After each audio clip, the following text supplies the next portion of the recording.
자, 민주당 갈등에 참전했던 또 한 사람이 있죠. 바로 이재명 의원이 성남시장 시절에 당시 수행비서였던 백모 씨입니다.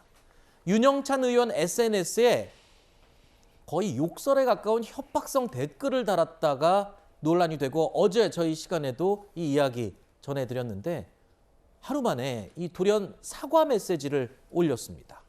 자, 스스로 감정을 다스리지 못했다. 앞으로 죽은 것처럼 조용히 살겠다라면서 공개적으로 사과 글을 올린 겁니다. 자, 이재명 의원 측도 관계가 없다라고 입장을 밝히면서도 상당히 난감해하는 분위기가 감지되고 있는데요. 자, 이래라 저래라 뭐 글쎄요.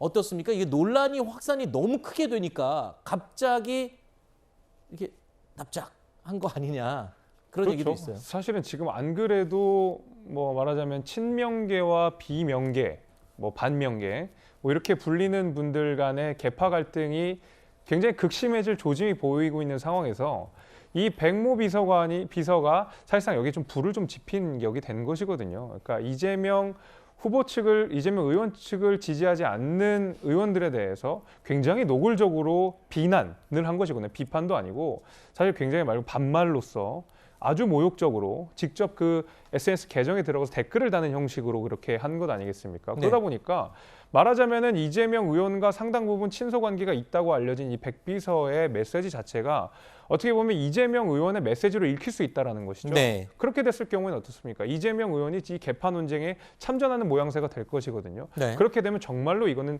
아주 큰 개파 갈등으로 번질 가능성이 아마 내포가 됐을 거라고 생각합니다. 그렇기 네. 때문에 하루 만에 이렇게 급격하게 입장을 선회해서 납작 엎드린 자세로 이야기를 했는데 네. 사실은 이것이 하필이면 이런 개파 갈등이 첨예하게 대립이 되는 이 시기에 저 백 비서관의 메시지가 문제가 됐던 것이지 네. 앞으로 어떤 메시지든지 간에 저 백 비서의 이야기뿐만 아니라 모든 진영에 속해 있는 민주당 인사들의 말 한마디 한마디가 이런 식으로 불이 지펴질 것 가능성이 굉장히 높습니다. 그렇죠. 그래서 아마도 이번에는 좀 불씨가 더 커지기 전에 그냥 납작 엎드린 건데 이것은 아직 시작에 불과하다 이렇게 저는 내다봅니다. 그러니까 지금 내용과 이 형식이 조금씩 다를 뿐이지 지금 이 계파 갈등을 정말 사소한 거에서도 지금 불꽃이 탁 튀어서 뭔가 불이 활활 타오르는 지금 그런 상황이거든요.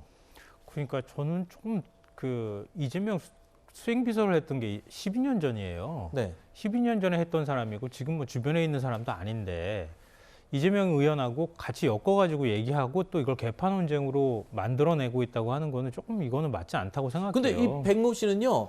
이번 말고도 과거에도 이런 이 언행 때문에 네. 예, 이재명 이 의원을 지지하려는 이게 노골적으로 지지하면서 타인을 비방하는 말 때문에 여러 차례 문제가 됐거든요. 그러니까 이재명 의원 측에서 굉장히 이거 곤혹스럽다 이런 반응을 보인다는 거잖아요. 네. 근데 측근도 아닌 사람이 옛날에 수행비서 한번 했다는 이유로 자꾸 이제 측근이 아닌가요? 측근은 아닌 것으로 제가 알고 있고요. 저희는 측근으로 알고 있는데. 그러니까 정확하게 얘기하면 2010년부터 네.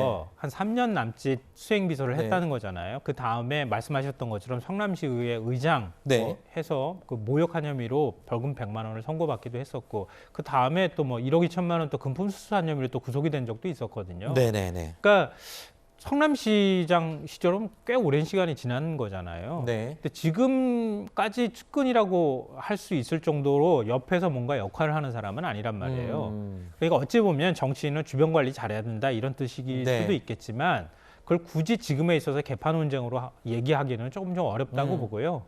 뭐 한 명의 당원 아니면 한 명의 지지자로서 거기에 대해서 얘기를 한 것이라고도 볼 수 있을 텐데 자연스럽게 이재명 의원하고 연결이 되는 뭐 이런 현상들이 발생하고 있다 이렇게 생각합니다. 알겠습니다. 자, 민주당에서 불거지고 있는 논란의 중심에는 이재명 의원의 당권 도전 문제가 자리 잡고 있습니다. 민주당의 2연패 책임을 묻는 여론조사에서 이재명 의원에게 책임이 있다가 1위로 꼽혀서 다시금 지금 눈길을 끌고 있습니다. 이 35.6%의 응답자가 이재명 의원에게 책임이 있다라고 답을 한 건데요.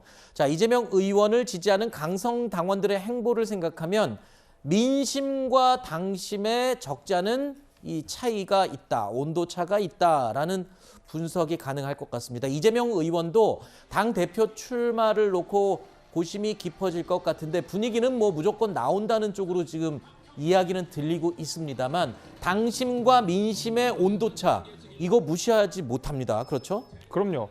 최근에 민주당이 보였던 행보들 자체가 민심과 굉장히 괴리된 행보들을 많이 보여줬거든요. 가장 대표적으로는 소위 말하는 검수완박 법안이 통과되는 과정들을 보게 되면 많은 국민들이 이 법안이 통과됐을 때의 우려사항들을 충분히 피력했음에도 불구하고 어쨌든 시일 내에 통과시켜야 된다라고 해서 굉장히 강성하게 밀어붙였거든요. 상당히 민심과 괴리가 됐던 현상이었습니다. 그럼에도 불구하고 지금 상황에서 이 민심과 어떤 당심 간의 괴리가 결코 좁혀지지 않을 거라고 제가 내다보는 이유는 뭐냐면 지금 민주당의 전당대회가 얼마 안 남았습니다. 이 전당대회에서 당 대표와 최고위원을 선발하는 기준 자체가 민심이 10%밖에 되지 않습니다. 당심은 90%가 됩니다. 말 그대로 민심과 당심의 비율이 9대 1이라는 소리거든요. 그러면 앞으로 차기의 민주당 대표와 최고위원이 될 지도부들 역시도 절대적으로 당심에 이끌려서 선발될 수밖에 없다는 얘기입니다. 네. 그것을 민주당 알고도 제 생각에는 이 전당대회 룰을 바꿀 생각이 크게는 없어 보입니다. 그런 상황에서는 그럼 결국에는 다시 한번 당심에 호소하는 작전으로서 후보자들이 메시지를 내게 될 테고 네. 얼만큼 당심에 잘 어울리느냐. 민심은 중요하지 않다. 왜냐하면 10%밖에 안 되니까. 90%에 소속해 있는 당심을 잡자라는 전략으로 선거 전략이 계속 나아갈 텐데 네. 이렇게 되면 차기 지도부 역시도 결국 민심과 멀어진 형태로 이 당을 이끌어가는 가능성이 대단히 높다고 생각이 됩니다.